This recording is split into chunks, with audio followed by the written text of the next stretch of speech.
చేసి ప్రతి పాయింట్‌ని కూడా సింపుల్ లాంగ్వేజ్‌లో అర్థవంతమైనటువంటి వివరణ ద్వారా 65 క్లాసుల ద్వారా ఈ డీకోడిఫికేషన్ కోర్స్ అనేది అమ్యూజింగ్ స్టఫ్ యాప్‌లో అందుబాటులో ఉంది. Complete decodification and explained in a simple way. And also మీకు ఫస్ట్ 5 క్లాసెస్ అనేటివి అమ్యూజింగ్ స్టఫ్ యాప్‌లో ఫ్రీగా అందుబాటులో ఉన్నాయి కాబట్టి ఒకసారి వాచ్ చేయండి. మీకు గాని నచ్చితే జాయిన్ అవ్వండి. చాలామంది రిక్వెస్ట్ చేశారు. సో, అందరికీ అందుబాటులో ఉన్న ఉద్దేశ్యంతో ఈరోజు ఒక్కరోజు ఈ యొక్క కోర్స్ యొక్క కాస్ట్‌ని 399కి అందుబాటులోకి తీసుకురావడం జరిగింది. వెంటనే డిస్క్రిప్షన్ వంటి లింక్ ద్వారా యాప్‌ని డౌన్లోడ్ చేసుకొని రిజిస్టర్ చేసుకోండి. 65 క్లాసెస్ మీకు యాక్సెస్ ఉంటుంది. అంతేకాకుండా ప్రతి చాప్టర్ తర్వాత బీఎస్ఎల్‌లో సంబంధించినటువంటి టాప్ ఎంసీక్యూస్‌ని కూడా మనం ప్రొవైడ్ చేయడం జరిగింది అవే క్లాసెస్‌లో. సో, వెంటనే రిజిస్టర్ చేసుకోండి. So, let's get started. First question, పురాణాలను అనుసరించి శాతవాహన రాజులలో చివరివాడు. పురాణాల గురించి అడుగుతున్నారు. పురాణాలకు సంబంధించి శాతవాహనంలో చివరివాడు చండశ్రీ. చండశ్రీ మనకి చివరివాడు అవుతాడు. నెక్స్ట్, శాతవాహనుల నాటి నిగమ సభను ప్రస్తావించినటువంటి శాసనం ఏది? ఫస్ట్ పాయింట్, ఇక్కడ మనకి శాతవాహనుల పరిపాలనలో అనేకమైనటువంటి వైవిధ్యత అనేది ఉంటుంది. దాంట్లో నిగమ సభలు ఉండేటివి అని పేర్కొన్నటువంటి శాసనము బట్టిప్రోలు శాసనము. బట్టిప్రోలు శాసనము. నెక్స్ట్, శాతవాహనుల యొక్క శాసనాల భాష ఏమిటి? శాతవాహనులు అనేకమైన శాసనాలు మనకి వెలుగులోకి వచ్చాయి. నాగానిక నానాగఢ్ శాసనము, లేదంటే బాలశ్రీ యొక్క నాసిక్ శాసనము, ఇలా అనేక శాసనాలు ఉన్నాయి కదా. అవి ఏ భాషలో ఉండేటివి అని అంటే ప్రాకృత భాషలో ఉండేటివి. ప్రాకృత భాషలో ఉండేటివి. ఓవరాల్గా శాతవాహనుల నుంచి ఒక 7 to 9 బిట్స్ ఈచ్ గ్రూప్ 2లో కనపడుతున్నాయి. లేటెస్ట్గా అయితే 7 ఎక్కువగా కనపడుతున్నాయి. అంతకుముందు 8 to 9 అలా కనపడుతున్నాయి. కాబట్టి high priority 10% marks high priority దీనికి ఇవ్వండి. బాగా హెల్ప్ అవుతుంది. బిఎస్ఎల్ హనుమంతరావు గారి బుక్లో కంప్లీట్గా దీన్ని ఎక్కువగా ఇచ్చున్నారు కాబట్టి దాని నుంచి షార్ట్ నోట్స్ రాసుకునే ప్రయత్నం చేయండి. నెక్స్ట్, ఈ క్రింది వాటిలో ఏది ఆంధ్రలో తామ్ర శిలాయుగపు సాక్ష్యంగా ఉంది?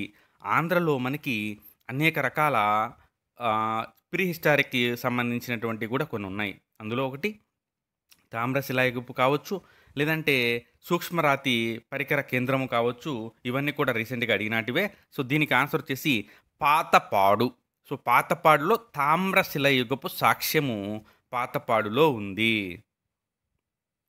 నెక్స్ట్, శాతవాహనుల కాలానికి సంబంధించి క్రింది వాటిలో ఏది సరైనది? ఆప్షన్స్: కుటుంబము పితృస్వామికము, కుటుంబం వల్లనే రాజరికం కూడా మాతృస్వామికము, కుటుంబం మాతృస్వామికం కానీ రాజరికము పితృస్వామికము. కుటుంబము రాజరికము రెండు పితృస్వామ్యమే. సో, ఆప్షను మీకు అర్థమై ఉంటుంది వరకు. కుటుంబము రాజరికం రెండు కూడా పితృస్వామ్యమే ఉండేది. నెక్స్ట్, గౌతమి బాలశ్రీ నాసిక్ శాసనాన్ని ఎవరి పాలనా కాలంలో వేయించింది? ఎవరి పాలనా కాలంలో వేయించింది? 2 మనకి ఆప్షన్ 2 పులోమావి. వాసిష్ఠిపుత్ర పులోమావి. సో, మనకి పులోమావి కాలంలో వయోరాలైనటువంటి గౌతమి బాలశ్రీ తన కొడుకైనటువంటి గౌతమిపుత్ర శాతకర్ణి గురించి అనేక విశేషాలంటివి నాసిక్ శాసనంలో వేయడం జరిగింది. కాబట్టి గౌతమిపుత్ర శాతకర్ణి తరువాత వచ్చినటువంటి రాజు కాలంలో నాసిక్ శాసనాన్ని వేయడం జరిగింది. నెక్స్ట్, కవి వత్సలుడు అనే బిరుదు ధరించినటువంటి రాజు హాలుడు. నెక్స్ట్, వృషభదత్తుని నాసిక్ శాసనాన్ని అనుసరించి శాతవాహనుల కాలంలో వడ్డీ రేటు ఎంత? వృషభదత్తుడు ఎంత మెన్షన్ చేశారో ఫ్రీక్వెంట్గా అడుగుతున్న ప్రశ్న ఇది. మాత్రము చాలా ఎగ్జామ్స్లో అడిగారు. 12% అనేది వడ్డీ రేటుగా ఉంది. నెక్స్ట్, మాక్యాధోని శాసనంలో పేర్కొన్న గుల్మిక అనేటువంటి పదానికి అర్థము. గుల్మిక అనేటువంటి పదానికి అర్థము. గ్రామ పెద్ద మాక్యధుని శాసనంలో గుల్మిక గ్రామ పెద్ద. నెక్స్ట్ సమయసారము అనే గ్రంథాన్ని రచించినటువంటి జైన తాత్వికుడు. నంబర్ ఆఫ్ టైమ్స్ 4 టైమ్స్ అడిగింది. ఈ లాస్ట్ 30-40 ఇయర్స్ గ్రూప్ 2లో 4 టైమ్స్ సేమ్ బిట్ని రిపీట్ చేశారు. కుందకుండాచార్యుడు రచించింది సమయసార గ్రంథము. వీటిలో చాలా క్వశ్చన్స్ రిపీట్ అయి ఉన్నాయి. అందుకే మనకి ఇన్ని ఇయర్స్లో కూడా ఒక 60-70 కన్నా ఎక్కువ రాలేదంటే కారణం అదే అనమాట.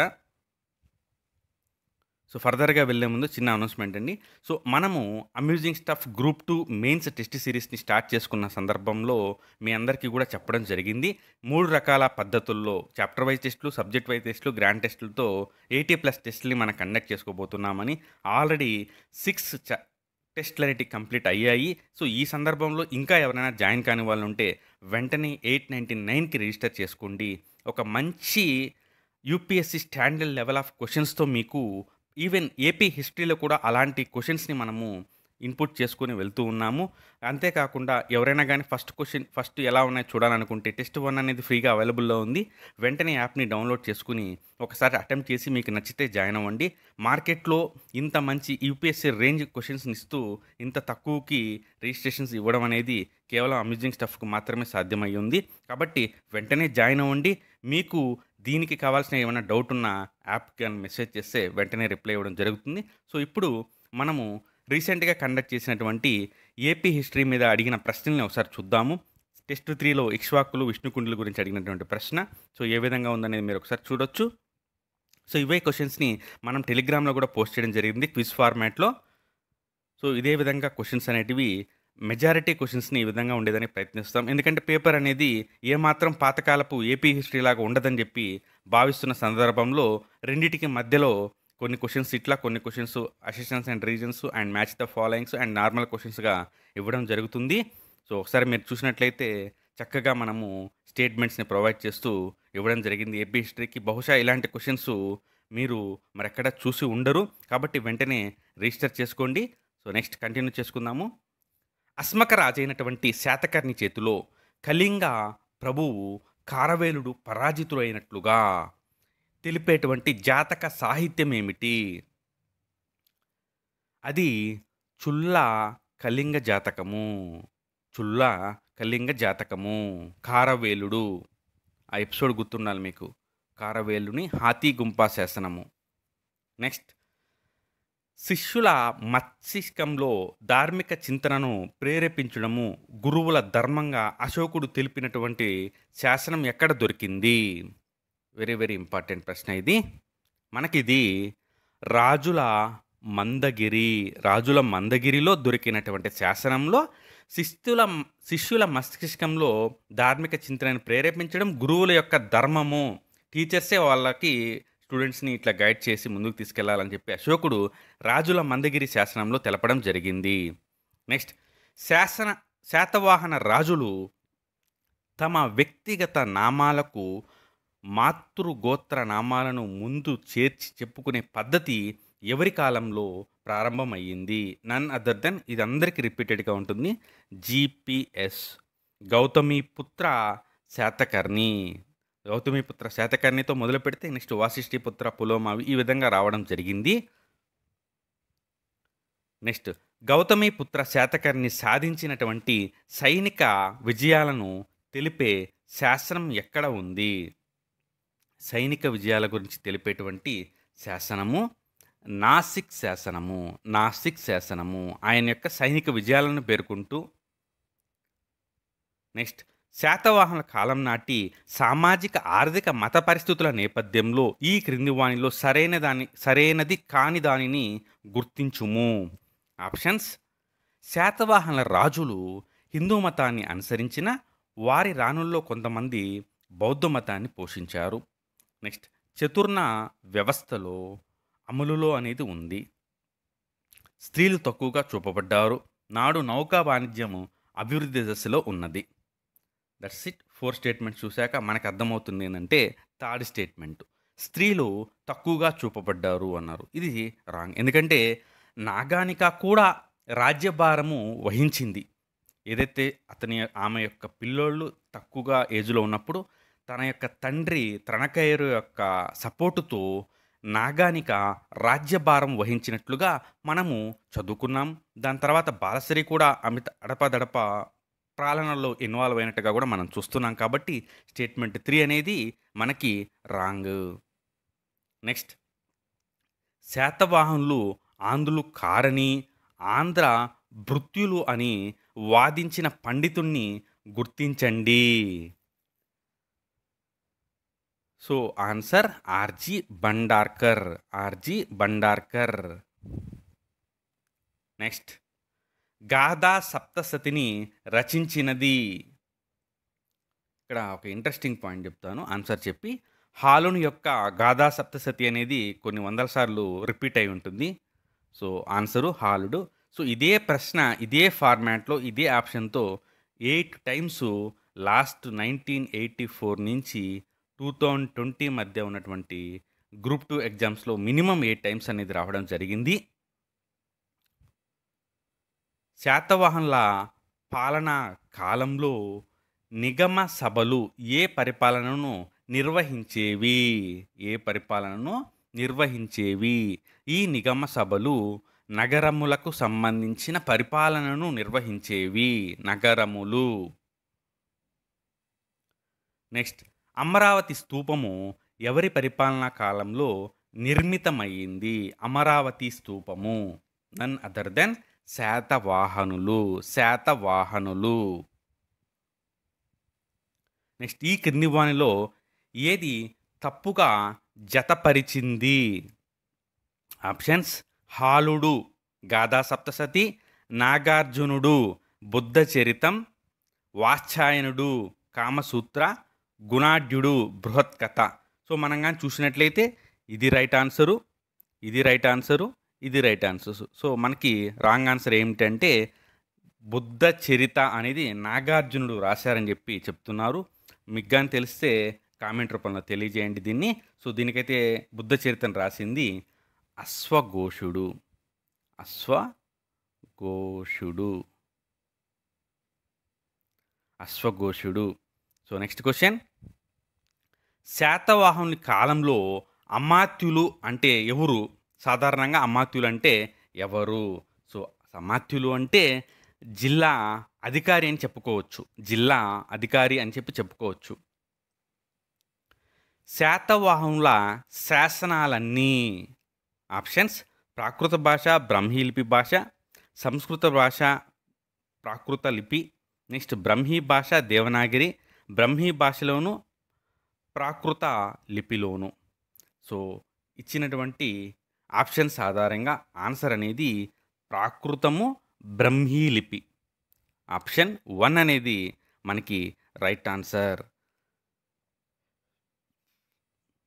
శాతవాహన రాజు రెండవ శాతకర్ణి వివాహం ఆడినటువంటి నాగానిక ఎవరు?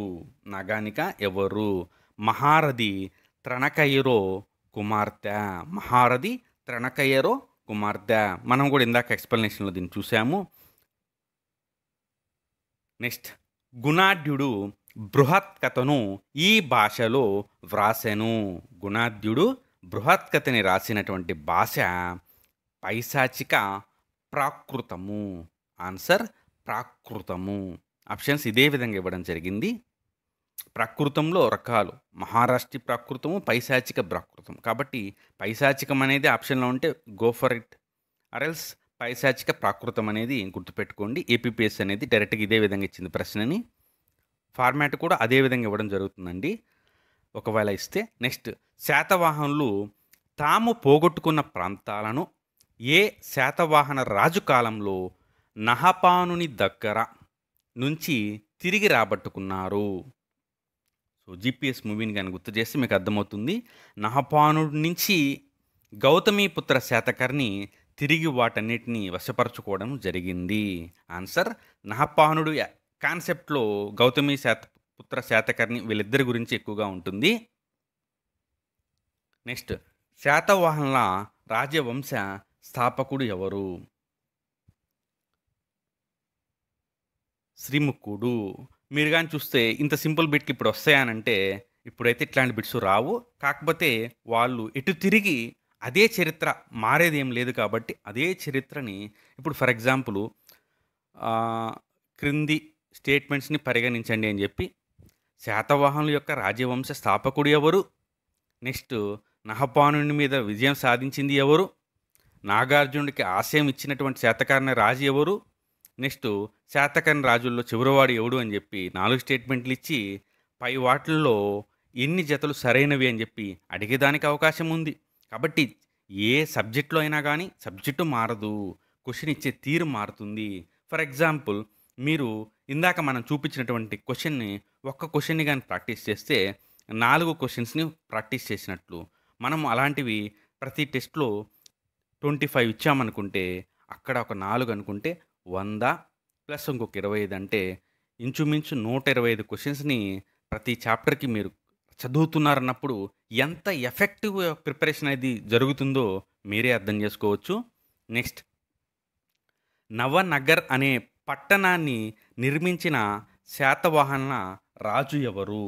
నవనగర అనే పట్టణము ఒక రకంగా చెప్పాలంటే ఇది డిఫరెంట్గా ఇవ్వడం జరిగింది. ఓవరాల్గా అయితే దాని అర్థము నవనగర అని చెప్పేసి మనం పలుకోవచ్చు. సో ఆన్సర్ వచ్చేసి రెండవ పులోమావి. అందుకే ఈయనని నవనగర స్వామి అనేటువంటి బిరుదుతో పిలుస్తారు. అందుకే దీనికి ఆన్సరు రెండవ పులోమావి. నెక్స్ట్ గాథా సప్తసతి గ్రంథకర్త ఎవరు? గాథా సప్తసతి గ్రంథకర్త ఎవరు? ఆన్సర్ హాలుడు. ఆంధ్ర శాతవాహన రాజధాని ఏది? ఆంధ్ర శాతవాహన రాజధాని ధాన్యకటకము. నెక్స్ట్ శాతవాహనుల ముఖ్య పట్టణం ఏది? ధాన్యకటకము క్యాపిటల్, బట్ మెయిన్ సిటీ వచ్చేసి ఏంటి అని చెప్పి అడుగుతున్నారు.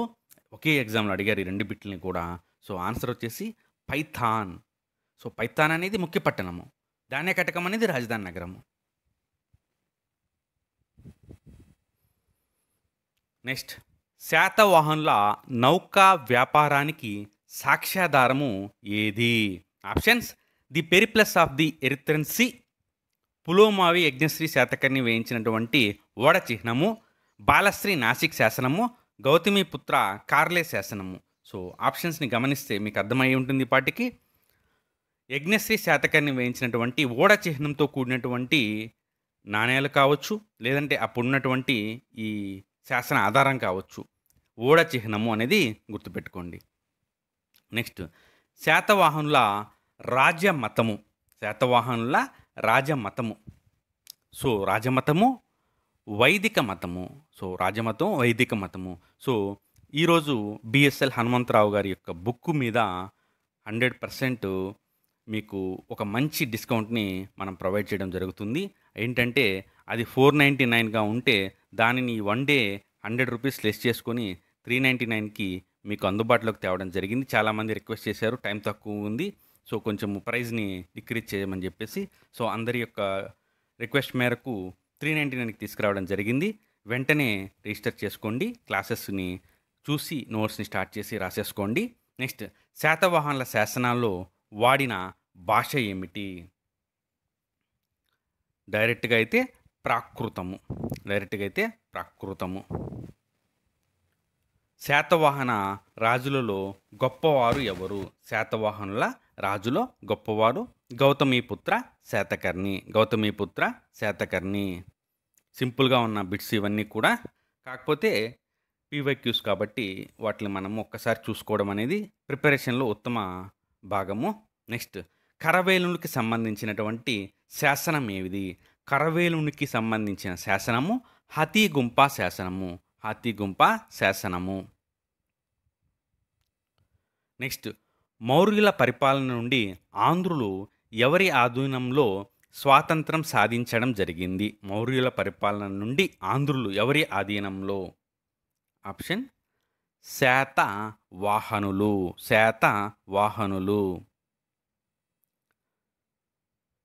సహపానుడు ఏ వంశానికి చెందినవాడు? సహపానుడు ఏ వంశానికి చెందినవాడు? క్షత్రప వంశానికి చెందిన నహపానుడు లేదా సహపానుడు. క్షత్రప. ఆంధ్రుల గురించి తన గ్రంథంలో ప్రస్తావించిన గ్రీకు రాయబారి ఎవరు? ఆంధ్రులకి తన గ్రంథంలో గ్రీకు రాయబారి అన్నప్పుడు మొత్తం మారుతుంది. So answer Megasthenes. ఈవెన్ ప్లీని కావచ్చు, టాల్మీ కావచ్చు కోట్ చేశారు, బట్ గ్రీకు రాయబారి అన్నప్పుడు మెగస్తనీస్.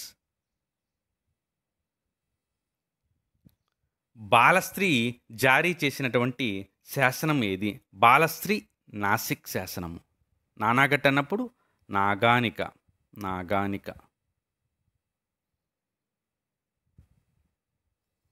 శాతవాహనులు నౌకా వర్తకము చేశారని ఈ దిగువ ఆధారము మనకి తెలియజేస్తున్నది. ఇందాకే చూసాము, but in a different way. Options: మత్స్య పురాణము, లీలావతి, పులోమావి, యజ్ఞశ్రీ, ఓడగుర్తు గల నాణ్యాలు, హాలుని గాథా సప్తశతి. సో ఆప్షన్ 3 ఓడగుర్తు గల నాణ్యాలు. నెక్స్ట్, కరవేలుని సమకాలుడికైనటువంటి శాతవాహన రాజు ఎవరు? కరవేలునికి ఇందాక మనం చూసాం కదా, హాతీగుంప శాసనంకి సంబంధించిన కరవేలుడు. ఆన్సర్ 1వ శాతకర్ణి. 1వ శాతకర్ణి సమకాలికుడైనటువంటి రాజు 1వ శాతకర్ణి. నెక్స్ట్, నాసిక్ శాసనము ఎవరి విజయాల గురించి తెలుపుతుంది? నాసిక్ శాసనము ఎవరి విజయాల గురించి అంటే గౌతమిపుత్ర శాతకర్ణి. సో దీనిని వేయించింది బాలశ్రీ. ఎవరి కాలంలో వేయించిందంటే వాసిష్ఠిపుత్ర.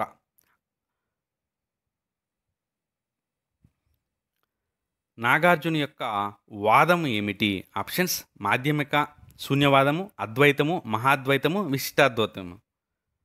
సో ఆన్సర్ శూన్యవాదము, మాధ్యమిక వాదము. శాతవాహనుల కాలం నాటి పశ్చిమ ప్రాంత రేవు వెరీ వెరీ ఇంపార్టెంట్. ఈ రీసెంట్ ఎగ్జామ్లో ఈ ఏరియాస్ని టచ్ చేయలేదు, మేబీ ఈసారి జరగవచ్చు.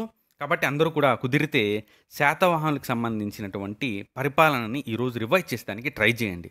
ఈ వీడియో సందర్భంగా ప్రతి ఒక్కరూ కూడా శాతవాహనుల పరిపాలన రాజకీయంగా అయ్యాక పరిపాలన గురించి ఒకసారి చూడండి. సో ఆన్సర్ వచ్చేసి బ్రోచ్. Answer brooch.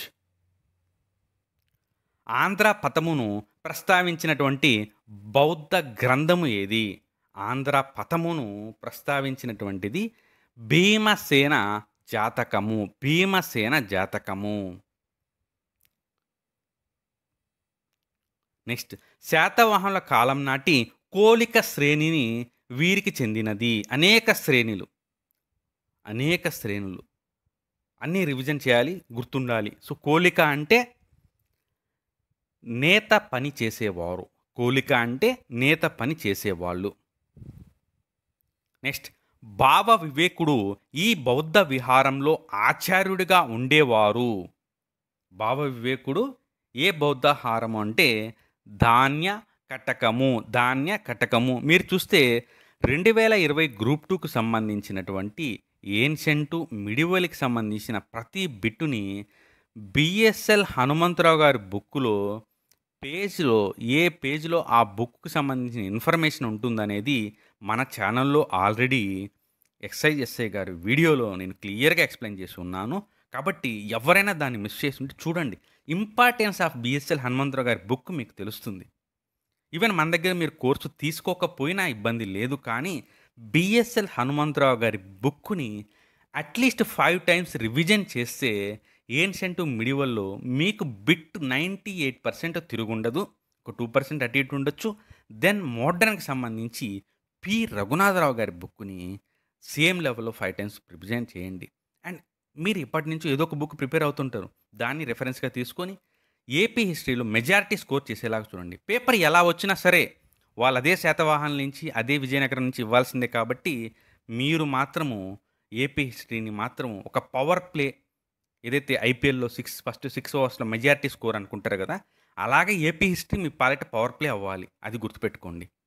నెక్స్ట్, గోవర్ధనానికి చెందిన ఒక నేత కార్మికుల శ్రేణిలో వృషభదత్తుడు 2000 కర్షపణాలు జమ చేసినట్లుగా ఏ శాసనము పేర్కొన్నది? శాసనం పేరు నాసిక్ శాసనము.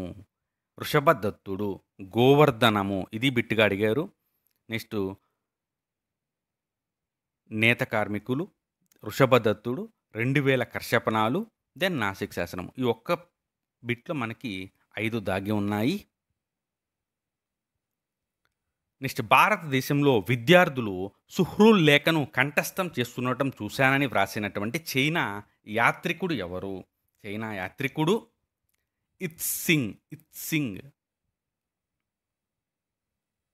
రాజరిక బౌద్ధ సిద్ధాంత కేంద్రము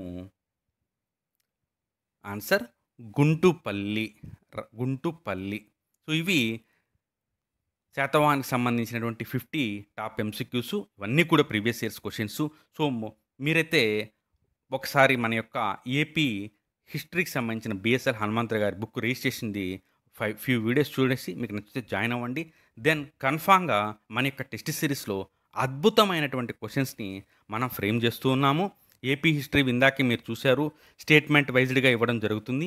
అదేవిధంగా మన ఛానల్లో RRR పబ్లికేషన్కి సంబంధించినటువంటి top ranker, author preparation strategy మీద మంచి మెలకువలు ఇవ్వడం జరిగింది. అంతేకాకుండా ఎటువంటి ఆబ్జెక్టివ్ ఎగ్జామ్లో అయినా సరే ఈ స్ట్రాటజీని ఫాలో అయితే హెల్ప్ అవుతుందని చెప్పి మనం ఒక వీడియోని డిటి గారి యొక్క అనుభవాల పరంగా సార్ చెప్పడం జరిగింది. ఆ వీడియోని కానీ మిస్ అయితే తప్పకుండా చూడండి, బాగా హెల్ప్ అవుతుంది. మంచి స్ట్రాటజీ అనేది ఈవెన్ బుక్స్ కూడా మనం మెన్షన్ చేయడం జరిగింది. సో 899కి మన యొక్క టెస్ట్ సిరీస్ అందుబాటులో ఉంది. అలాగే మన యొక్క టెలిగ్రామ్ ఛానల్లో జాయిన్ అవ్వండి. మీకు క్విజ్ మంచి ఇన్ఫర్మేషన్ అనేది పోస్ట్ చేస్తూ ఉన్నాము. సో మన ఛానల్ని రెగ్యులర్గా ఫాలో అయ్యేందుకు గాను దయచేసి సబ్స్క్రైబ్ చేయండి. So thank you. Remaining AP హిస్టరీకి సంబంధించి ఇక్ష్వాకుల కాడి నుంచి మళ్ళీ మనము ఈ పీవైక్యూస్ని కంటిన్యూ చేస్తున్నాము. సో పీవైక్యూస్ యొక్క సిరీస్ పట్ల మీకు ఎలా అనిపిస్తుంది అనేది కామెంట్ రూపంలో తెలియజేయండి. So thank you.